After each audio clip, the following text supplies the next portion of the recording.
Bienvenidos mis queridos hermanos y hermanas a este nuevo estudio del seminario de Apocalipsis que estamos desarrollando en este día. Hoy vamos a estar estudiando el tema número 5 de nuestro seminario de Apocalipsis. Así que sean todos muy bienvenidos a este tema que vamos a estar disfrutándolo y compartiendo los unos con los otros. Bien, antes de iniciar el estudio de nuestro tema el día de hoy, déjenme hacerles una cordial invitación para que puedan suscribirse en nuestro canal de YouTube y también puedan seguirnos a través de nuestra página en internet en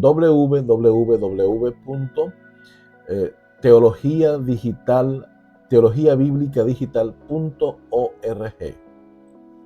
También pueden seguirnos a través de nuestras redes sociales, a través de WhatsApp, escribiéndonos un mensaje para agregarlo en nuestros grupos de estudio. También puede hacerlo ingresando a nuestras páginas de Facebook, a nuestro grupo también, para que puedan ser parte de nuestra comunidad. Habiendo dicho esto, pues vamos a iniciar nuestro tema el día de hoy, que tiene que ver básicamente con el mensaje a la iglesia de Esmirna. Hoy vamos a estar estudiando acerca de este precioso mensaje que tiene que ver básicamente con este mensaje a esta iglesia profética que encontramos de nuevo en el capítulo número 2 del libro de Apocalipsis. El mensaje a la iglesia de Esmirna. Fidelidad hasta la muerte. El profeta Juan está en su visión y escribe, como ya hemos visto en temas anteriores, que el mensaje a las 7 iglesias son en cierto modo una representación, o es decir, un mensaje profético o un mensaje simbólico. ¿Qué quiere decir esto? Quiere decir básicamente que el mensaje a Esmirna es también un mensaje simbólico. El profeta Juan recibe la revelación de parte de Dios a través del ángel y recoge las características de las iglesias físicas reales que estaban en el Asia Menor, en lo que ahora sería Turquía, para presentar las características con las que se identificarían o con las que se identificarían la iglesia del período correspondiente a Esmirna. Vamos ahora nosotros a estudiar cómo encaja perfectamente las características de la ciudad de Esmirna con las características de la iglesia que vivió en el tiempo profético correspondiente a la iglesia de Esmirna. Primeramente vamos a leer lo que nos dice el libro de Apocalipsis en el capítulo 2 y el versículo 8 al 11. Y nos dice así: y escribe al ángel de la iglesia en Esmirna, el primero y el postrero, el que estuvo muerto y vivió, dice esto: yo conozco tus obras y tu tribulación y tu pobreza, pero tú eres rico, y la blasfemia de los que se dicen ser judíos y no lo son, sino sinagoga de Satanás. No temas en nada lo que vas a padecer. He aquí, el diablo echará a algunos de vosotros en la cárcel para que seáis probados, y tendréis tribulación por 10 días. Sé fiel hasta la muerte, y yo te daré la corona de la vida. El que tiene oído, oiga lo que el Espíritu dice a las iglesias. El que venciere no sufrirá daño de la segunda muerte. Este texto maravilloso nos deja en pie para pensar qué tan terrible era la situación que estaba viviendo el cristianismo en el periodo correspondiente a Esmirna. De manera que en este estudio vamos a considerar el aspecto de la persecución total que el Imperio Romano ejerció sobre la cristiandad de aquella época y la fidelidad del pueblo de Dios o del remanente de Dios. ¿Cómo fue que a pesar de las persecuciones se mantuvo firme y fiel delante de Dios? Y por último vamos a analizar los 10 días de persecución, que es una profecía que está dentro de esta profecía de el mensaje a la iglesia de Esmirna. Quiero decirles, mis queridos hermanos, primeramente declararles o explicarles que de manera que estos 7 periodos o estas 7 iglesias representan 7 periodos por los cuales el pueblo de Dios ha tenido que pasar.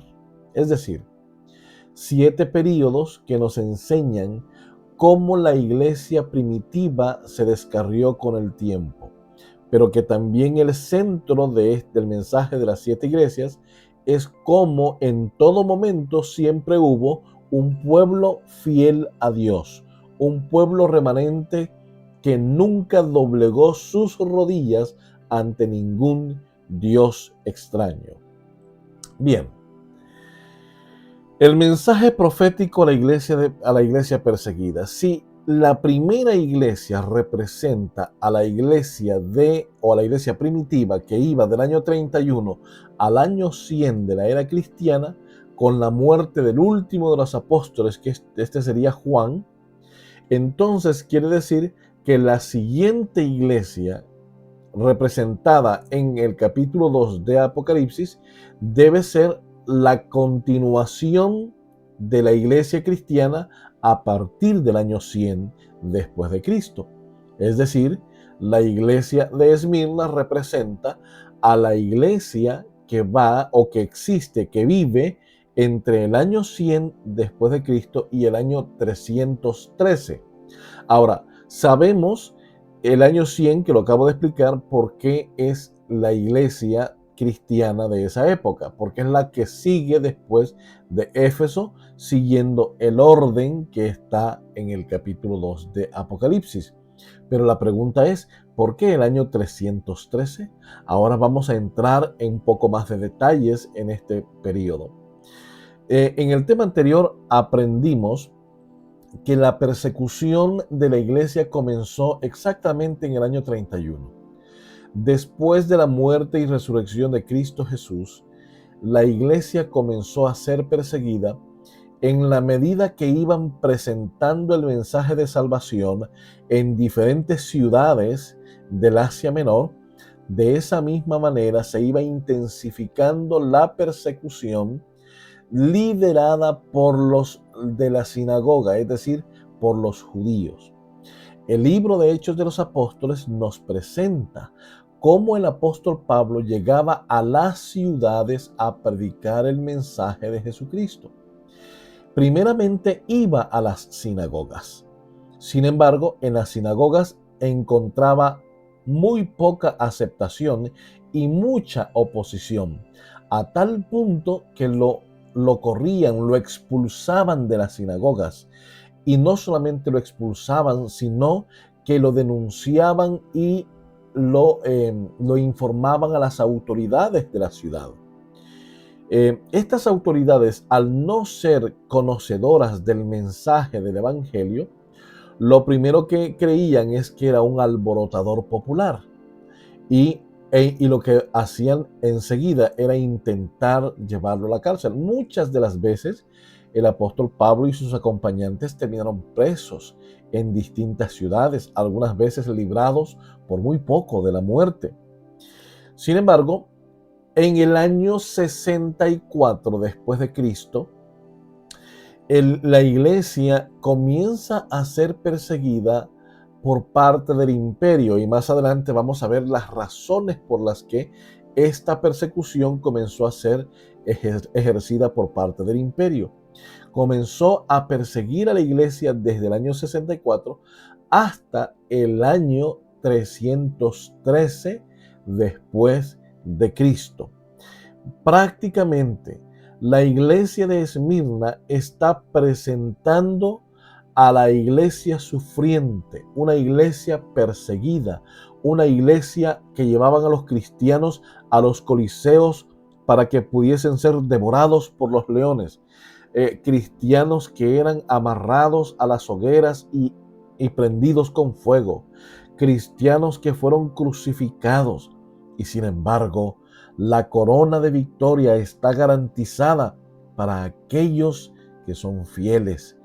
Apocalipsis 2:10 dice: sé fiel hasta la muerte, y yo te daré la corona de la vida.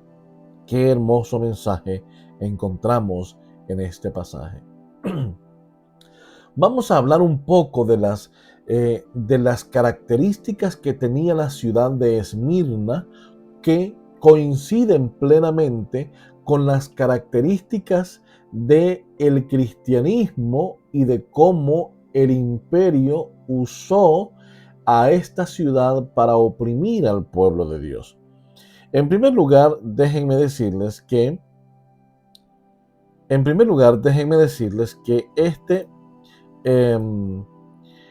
esta ciudad estaba a unos 60 kilómetros al norte de la ciudad de Éfeso.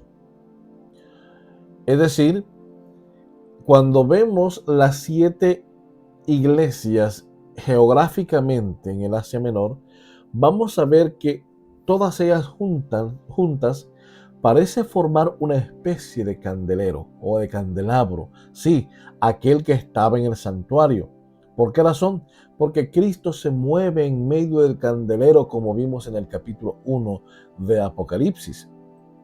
Es decir, Cristo es el que reina y vive y sostiene al pueblo remanente de Dios en medio de la tribulación, en medio del dolor y en medio del caos.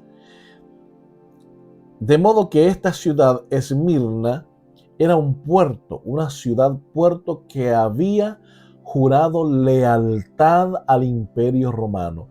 Había sido una ciudad que había sido construida unos 600 años antes de Cristo.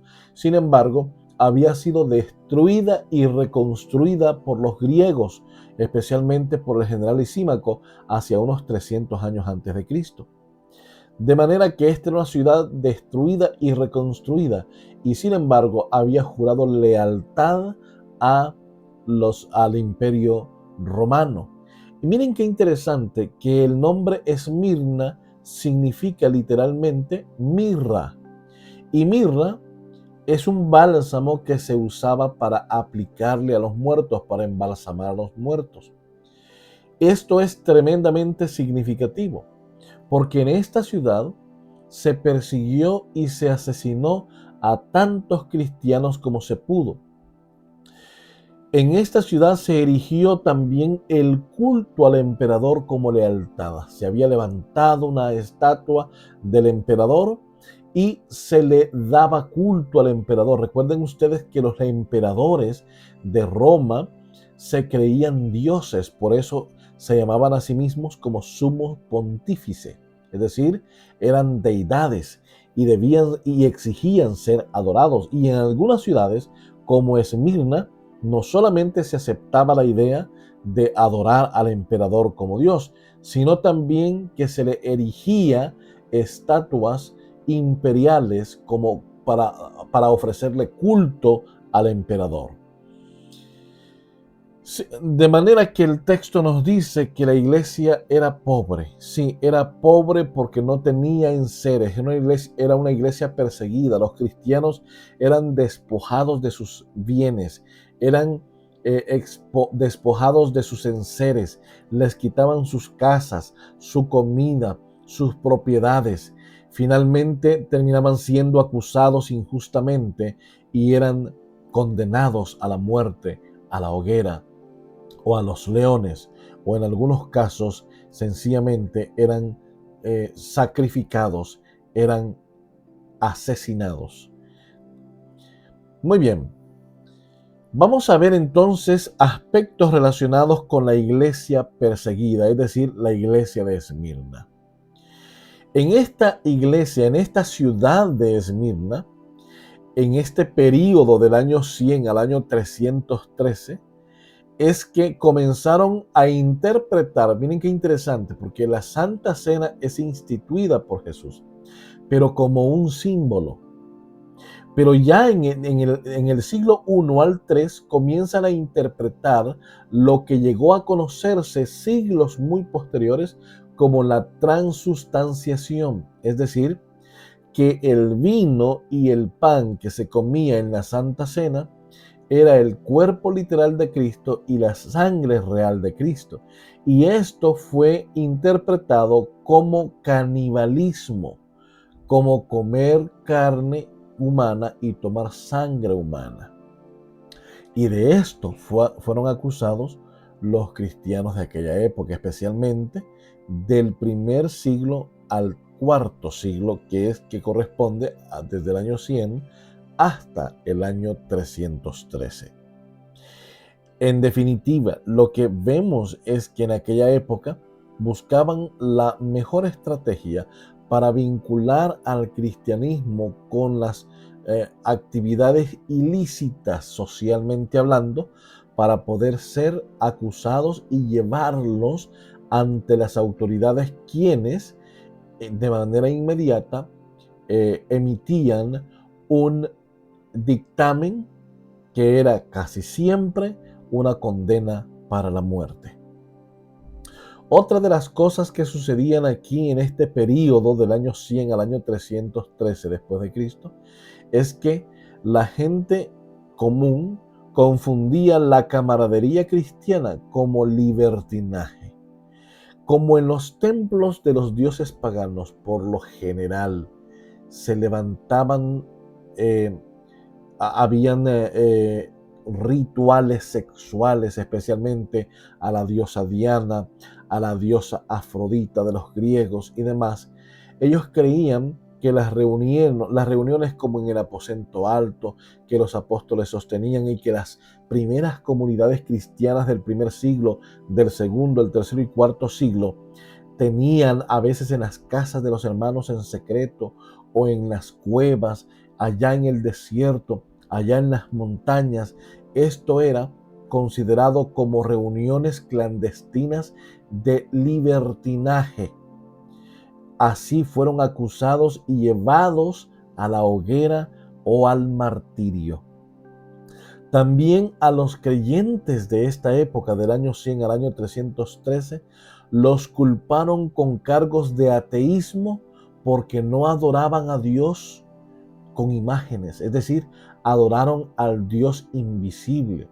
El apóstol Pablo, recuerdan ustedes cuando llegó a Tesalónica, él explica ya en Hechos de los Apóstoles a través de Lucas, dice que él llegó a Tesalónica y lo llevaron a un sitio donde habían muchos dioses, estaban allí todos los dioses representados que existían en el mundo. Y de repente él iba caminando en el anfiteatro y comienza a ver entonces que allí había una inscripción que decía: el Dios no conocido. Y el apóstol Pablo hace una exposición magistral del Dios no conocido hacia los tesalonicenses.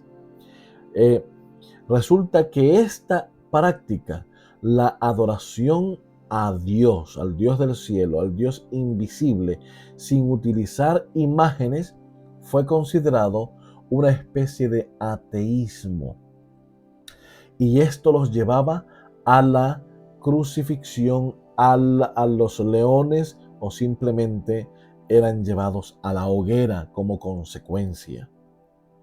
También en este mismo escenario del año 100 al año 313, desde el siglo I al siglo IV, el mismo Estado, el mismo imperio, las mismas autoridades sospechaban de los cristianos porque se negaban a venerar al emperador. Ellos decían: ¿cómo es posible que pueden adorar a un Dios que no se ve, que no tiene ni imágenes de él, y se niegan a adorar a uno del cual sí tenemos una imagen preciosa en la plaza de la ciudad? Y entonces, al igual que aquellos 3 muchachos, Sadrac, Mesach y Abednego, en el libro de Daniel, también estos eran condenados a la hoguera, a la muerte, al martirio. La creencia del fin del mundo fue otro problema para los hermanos de la iglesia primitiva, especialmente la iglesia segunda, que va del año 100 al año 313.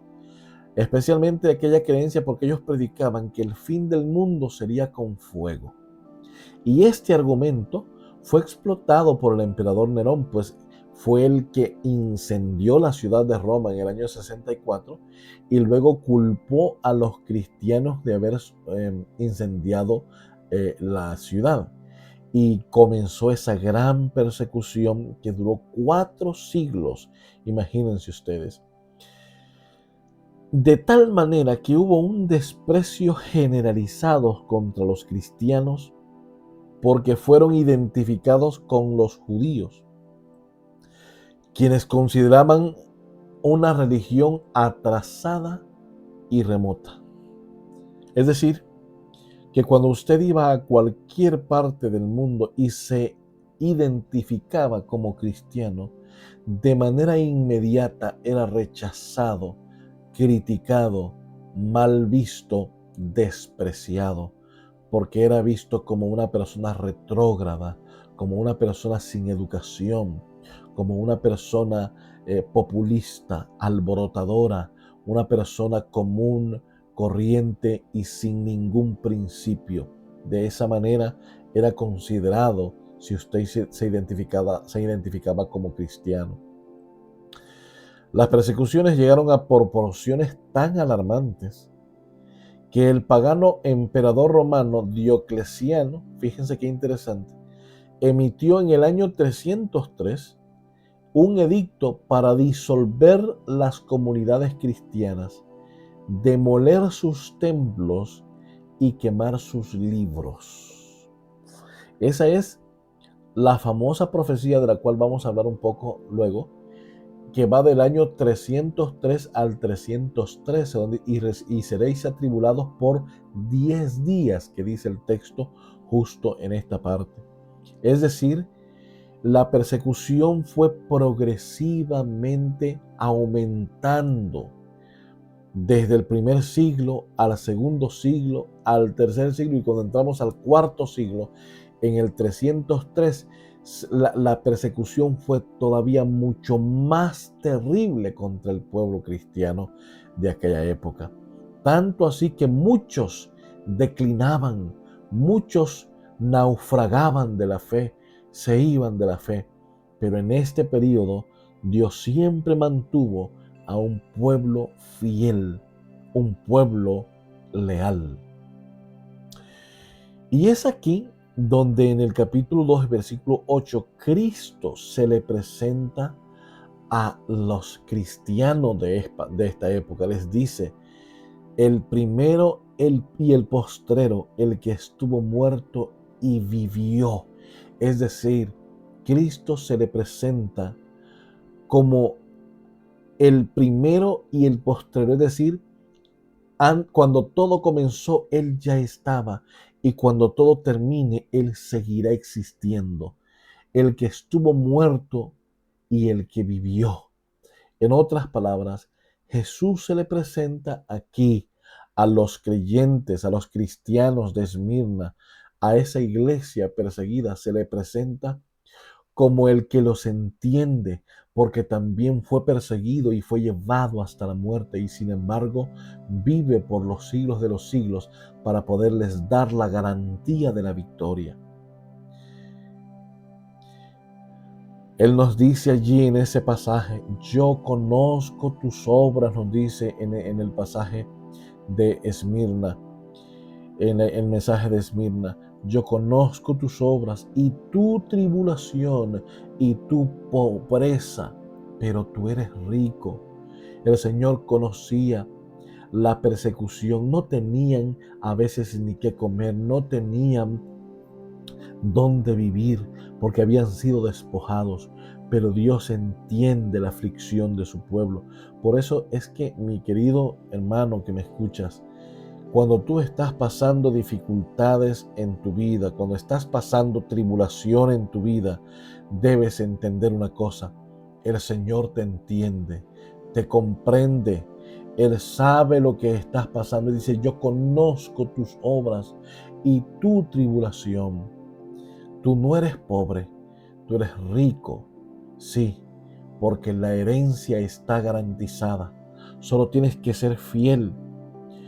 Luego nos dice: la blasfemia de los que dicen ser judíos y no lo son, sino que son sinagoga de Satanás.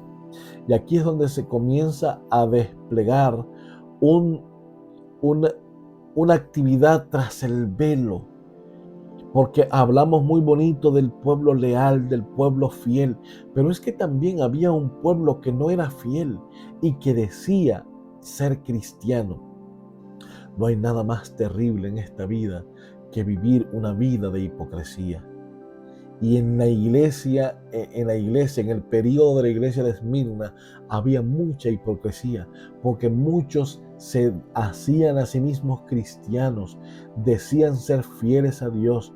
Sin embargo, ellos vivían una vida alejada en la práctica de Dios. Eran personas que vivían rodeados de las sugerencias de las autoridades. ¿Para qué? Para seguir persiguiendo cristianos, y sin embargo se llamaban a sí mismos cristianos.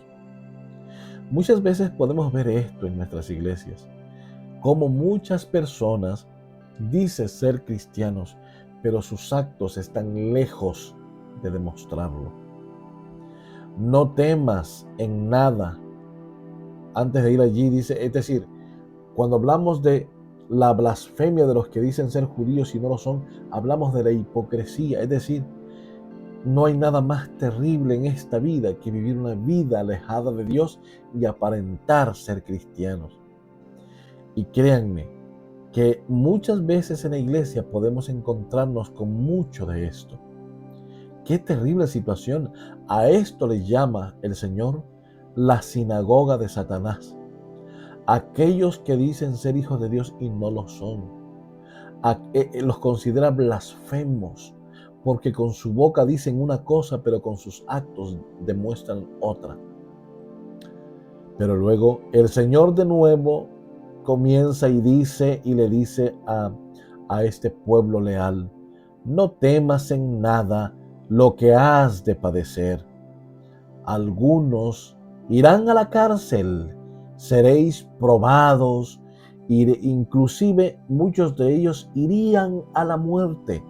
Y sin embargo el Señor les dice: no temas en nada lo que has de padecer. ¿Por qué? Porque la victoria está garantizada. El apóstol Pablo usó estas palabras: porque para mí el vivir es Cristo y el morir es ganancia.